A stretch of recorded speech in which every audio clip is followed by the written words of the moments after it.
And joining me right now here on the Zoom interview call is two fine gentlemen who have joined me all season long to talk UCF football.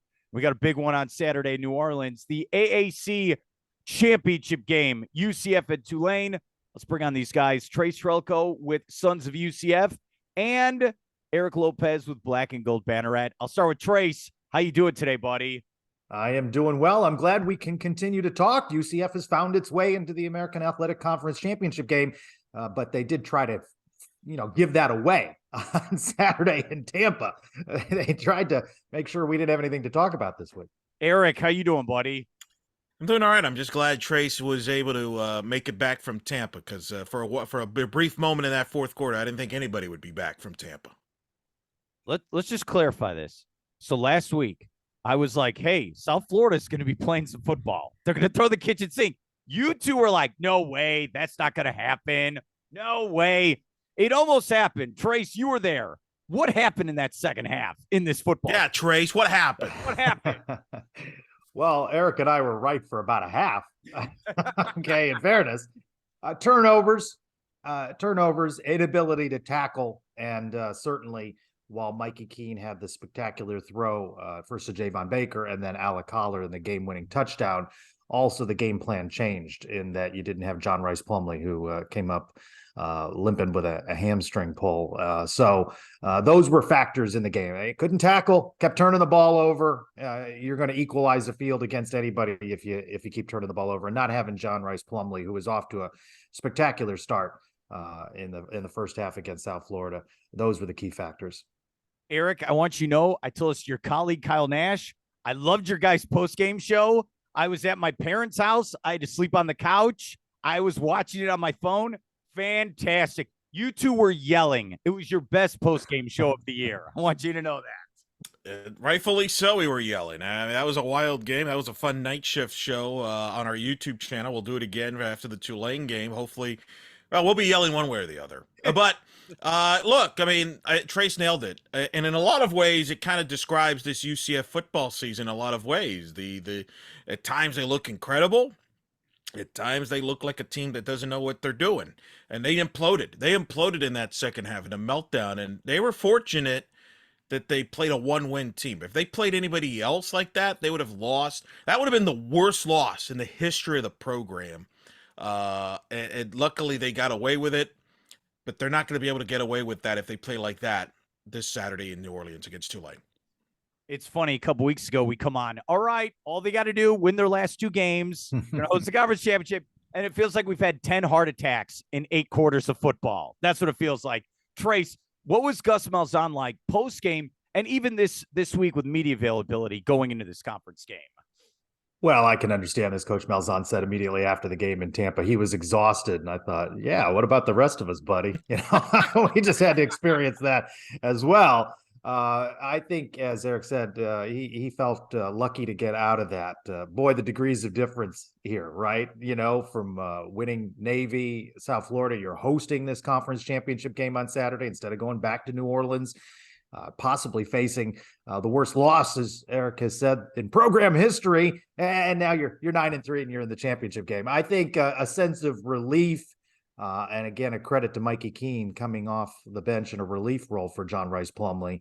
As Coach Malzahn has said, he's got 2 real quarterbacks. Again, I don't know whether we have the sum of all parts there is 2 real quarterbacks, but they have complemented one another enough to win some games. All right. 2 plays I want to break down. First, the throw to Baker was the greatest Hail Mary I've ever seen in my life, because on television, you didn't even see him in the picture. You're like, where's he throwing this football? And all of a sudden, he just like Matrix style shows up and catches that ball. That's one of the best catches I've ever seen. Trace, you were in the building. What was it like being there? Well, by that time, I was down on the field. So the vantage, I was at a corner of the end zone watching it go downfield before relocating to the other end zone to be right near the Alec Collar play. Yeah, spectacular catch. Javon Baker has made catch after catch throughout the season. And as all this talk of transfer portal begins to heat up again, boy, what a welcome addition he's been to the Knights receiving corps this year. Okay, Eric, we'll go to the next play. Was it a touchdown by UCF on that third down play? I do think it was a touchdown. I think he got the foot down before the knee went down. Look, it's one of those where if they call it incomplete live, it probably stays incomplete, but they called it a touchdown. And I think they benefit from the fact that I think the officials are told to probably call it a touchdown so they can review it. I think UCF benefited from that. I'm going to say something real controversial right here, right now. You? Yeah. What? I think the plays become overrated. I really do. I think I think the plays become overrated because I think the Baker catch is actually more bigger, more significant, and more important. Without the Baker catch, the Holler catch never happens. If Holler doesn't catch that ball, they still win the game on the field goal. It's a great catch, but it's gotten out of control. Like, we're comparing this to J.J. Wharton, please. It's not. J.J. Wharton, without the J.J. Wharton catch, UCF's not in the Fiesta Bowl.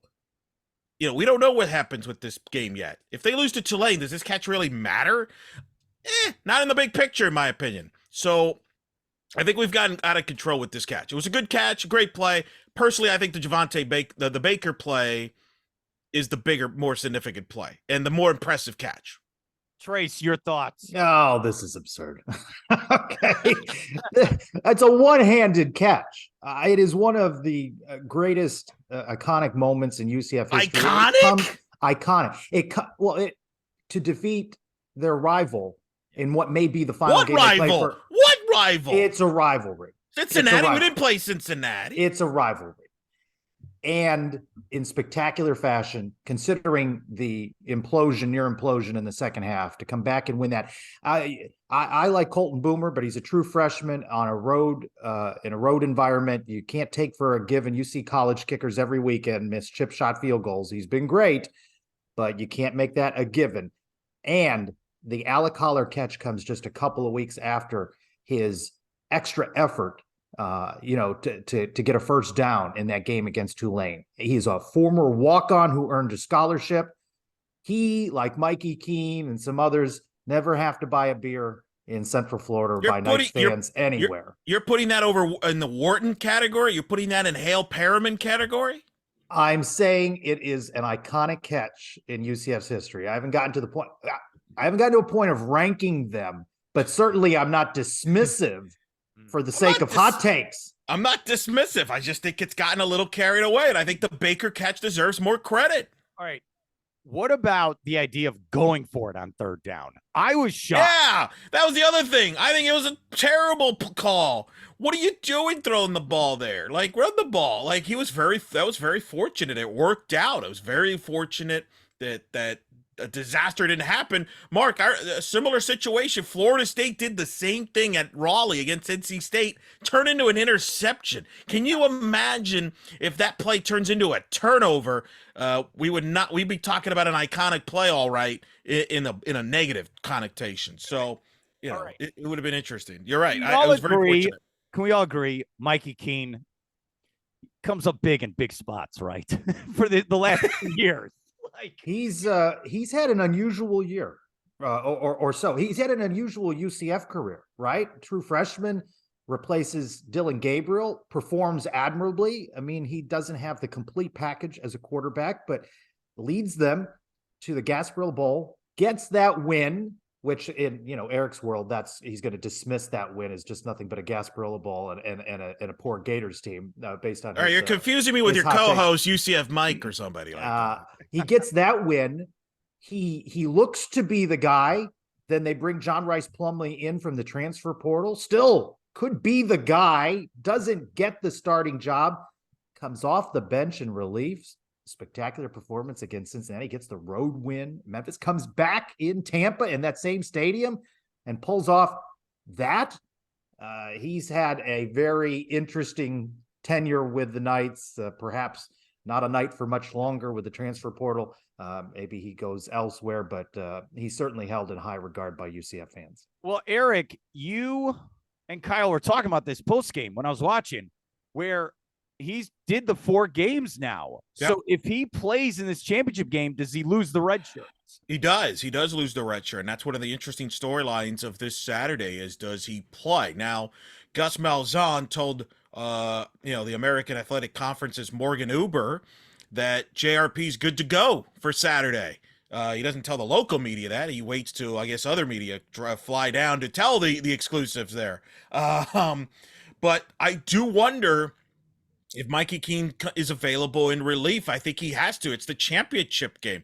My thing is, if you're Mikey Keene, I get it. You want to save the year. You want to play an extra year of football. But, there's no guarantees if Mikey Keene moves on that you're going to get to play in a championship game. This is the game. Like, I think everybody should be available regardless here and try to win this game. Because quite frankly, Trace may not agree with this, but if UCF doesn't win this game, this season's a disappointment. This season basically was meaningless. This game will define the season for UCF. A win and all the drama with the quarterbacks and all the stuff was worth it. It was a successful season. You lose, this season's a disappointment. So to me, everybody needs to be available. Yeah, I don't know. I don't know about that. In Gus Malzahn's second year, taking them to the conference championship game, I think is an improvement over his first season. So I think you could look at that as a successful season, even if they lose on Saturday in New Orleans. It's championship week, Mark, when me and Trace are just disagreeing on everything. Here's my thing with John Rice Plumlee, and he played great against Tulane a couple weeks ago. I mean, he was just running all over them. Can you trust him to play 4 quarters? Because it feels like he keeps getting dinged up the last couple weeks. I feel like you're going to need both quarterbacks in this football game. Eric, I'll go to you. Your thoughts on Plumlee then? I agree 100% with that. I've said that all year. I think the way he runs, he can't last the whole season. And that's been proven correct. And I think the same applies, especially with his hamstring injury. As you know, you could be ready to play and re-injure that very easily. So I agree. I think both will play, personally. I think both should play and be ready to play. Because, again, this is your championship game. This is your season. And I agree with you. You can't assume he can play all 4 quarters. We know what the game plan's going to be. They're going to try to run the ball. I talked to Tulane head coach Willie Fritz, which, by the way, he is going to be the Tulane head coach. That's another story, and he admitted for them to have a shot to win this game, they got to play better against 11 on 11 against the quarterback in the running game. I think Tulane's going to try to, put more people in the box. I think they'll do a better job. I think UCF's going to have to throw the ball a little better in this game if they want to win this game. And I think to help the running game, you can't just assume you're going to run for 300 plus yards against Tulane without throwing the ball this time around. So I agree with you. I don't know if he can last 4 quarters. Heck, I don't know if he can last a quarter or 2. So I expect both quarterbacks to be ready. Trace, what about you? I think Eric is overlooking the fact that this team has Isaiah Bowser and Johnny Richardson and, running backs. They have other running backs besides John Rice Plumlee that are going to run the ball. So RJ Harvey as well. They're going to run, right? I do appreciate that point, though, that they're going to need to pass from time to time. I just don't know that the entire game plan is on a less than healthy 100% John Rice Plumlee. I think it's important that he be there and be that run threat, but I think they're going to be careful with how they use him, especially if they're able to establish the run game with the other running backs that they have. All right, let's go back a couple weeks. What happened? You were there, Trace. What happened in that first matchup between these two teams? Well, John Rice Plumlee was successful in running the ball. And that was a weakness of Tulane's for all of the guys they put on the all-conference team and all the success they've had and retaining Willie Fritz, as we've now found out this week. They've been soft against the run, and UCF was very successful. UCF, I believe the statistic is when they run for more than 40 times in a game, they win the game. And we've seen them amass great yardage against many teams this year. If that breaks down, if Tulane does something that limits that, and you have to rely upon John Rice Plumlee, you're going to have to be creative in how you use him in the pass game. Eric, what are your thoughts on this matchup for round 2 then? I think it's about physicality. I actually do agree with Trace. UCF shouldn't necessarily depend on John Rice Plumlee to run over Tulane. Even Willie Fritz admitted UCF is bigger. They're bigger than Tulane. Well, guess what? UCF didn't shrink size-wise in the last few weeks. I think this is a physicality game. I think UCF can overpower Tulane defensively. Tulane's kind of smallish in the front. And I think Bowser, Harvey, they should be able to control the running game. I actually do agree with Trace on that. To me, the key for UCF, and Gus Malzahn told me this when I spoke to him on Monday, play a clean game, no turnovers, penalties. That's the thing you have to, do if you're UCF. If they do that, they'll win this game. But if they don't, which they haven't in the last couple of weeks, then it could get very messy. And, you don't want to get into a close game in the fourth quarter, and then all of a sudden a call goes against you, and then everybody's mind, Trace's mind's going to go to, wait, are we getting hosed here? Is this all of a sudden become, Vince McMahon is coming in to give Tulane the win? You don't want to come down to a call or two on the road at Tulane. The thing that worries me, a part of me wonders if Tulane is a team of destiny. I mean, they luck out that Cincinnati's starting quarterback is out for their game on Black Friday, so the backup quarterback Prater, who can't throw at all, starts for Cincinnati. Tulane benefits from that, and now John Rice Plumlee at least gets banged up. We don't know, if he's 100% going into Saturday. Is Tulane a team of destiny? A lot of the experts that, put money on these games are picking Tulane, which I find interesting. I always pay attention to that because these people know what they don't just mess around. They put money for investments for a reason. That has me worried. I think this is a toss-up game. I think this could be the best game of the day on Saturday. I think it's the most important game on Saturday because I think the other championship games don't really matter because I think the playoff teams will already set. But I think this could be a fun game, and play a clean game, run the football. Don't forget who you are if you're UCF. What got you here was their physicality in the running game. Don't start airing it out, because I think one of the things UCF got in trouble on Saturday at USF is, with Mikey Keene got into the game, is they started throwing the ball more and forgot, hey, we could just run all over USF. We're here with Eric Lopez, Trace Trylko, getting ready for Saturday. All right, so last night for TV, I wrote this segment. Who, and it's very cliche, but I want your guys' thoughts. What's better for the American Conference? Tulane winning or UCF winning? Trace, I'll go to you first. I'd say for the American Athletic Conference, Tulane winning. In a home game for them, and they remain in the American, and that trophy remains with the team staying in the American. And if they were to win, certainly with the new composition of the American, I don't know if the word flagship program is appropriate, but they are certainly going to be the ones that would be champions in this new league. So I'd certainly say for them, for the American, it's Tulane, but Mike Oresco will tout UCF's victory all the same in all of the media materials and all of his conversations, that once again the American has proven that it's Power 6. Eric, your thoughts?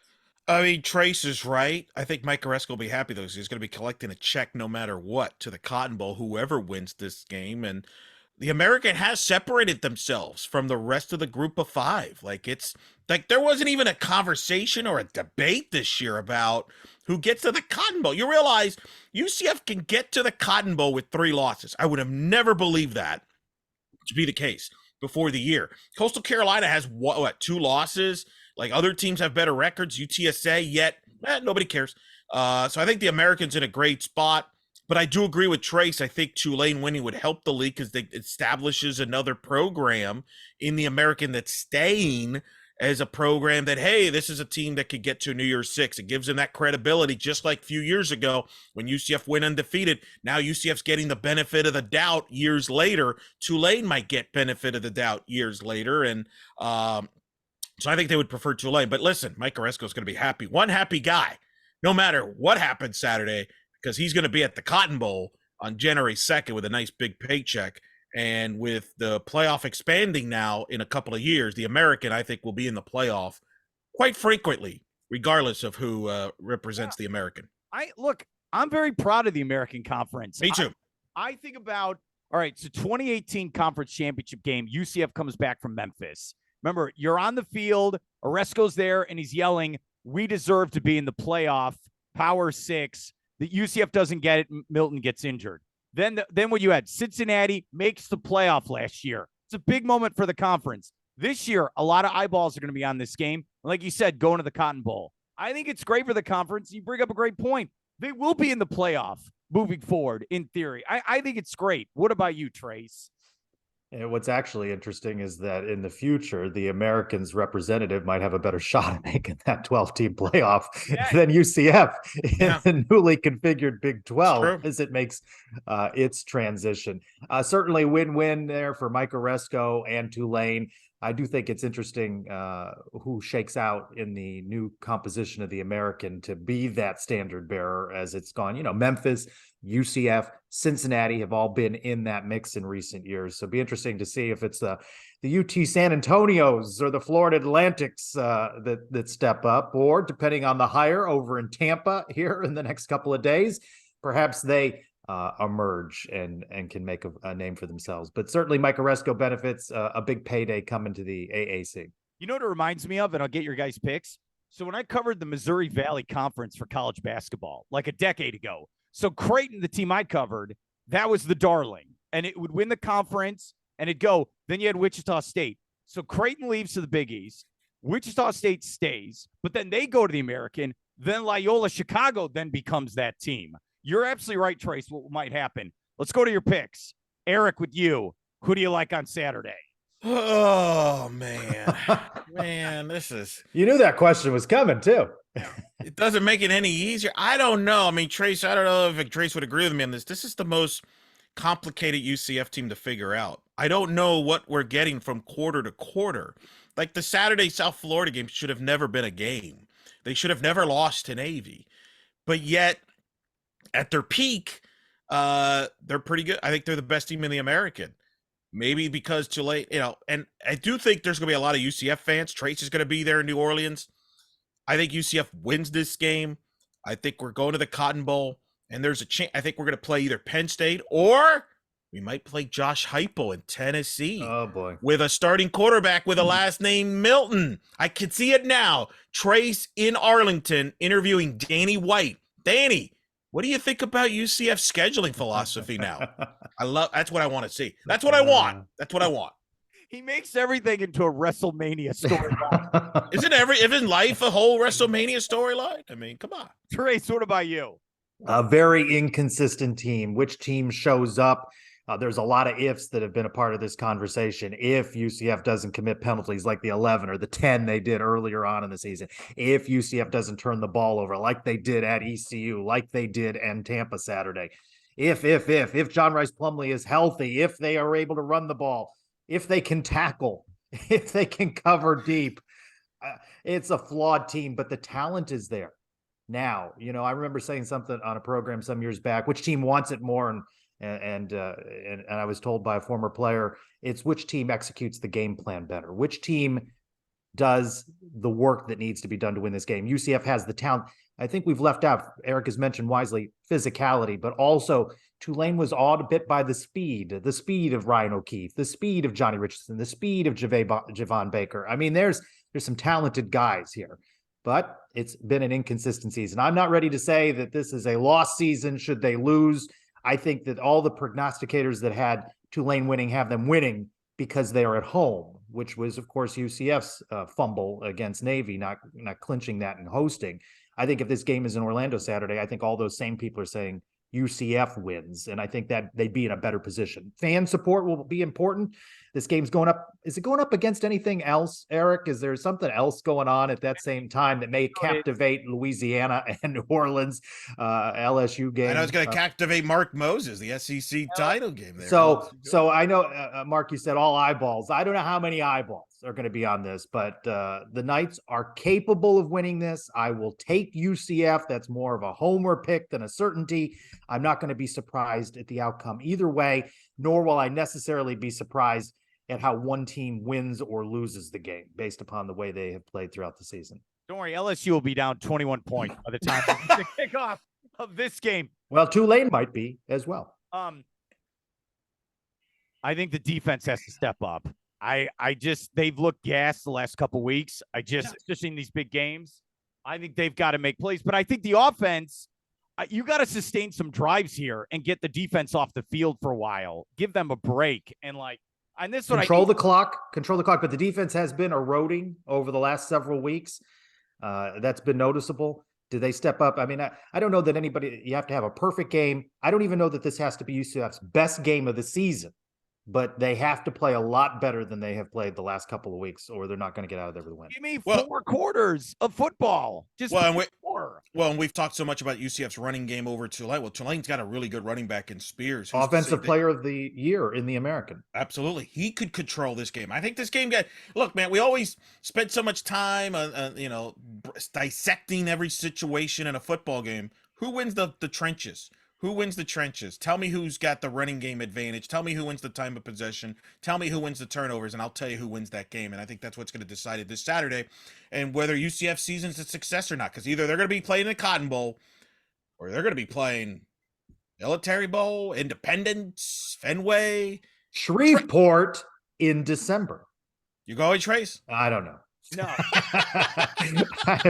I've been to Shreveport. I may have seen everything there was to do there. I was there about 4 hours. I evaluate a UCF season. If Trace doesn't go to the bowl game, is it really a successful year? Well, some of that is scheduling conflict. I have some holiday travel, so we'll have to see. Trace Trylko with Sons of UCF, Eric Lopez, Black and Gold Banneret. Guys, thanks for your help and enjoy the game. Thanks Mark.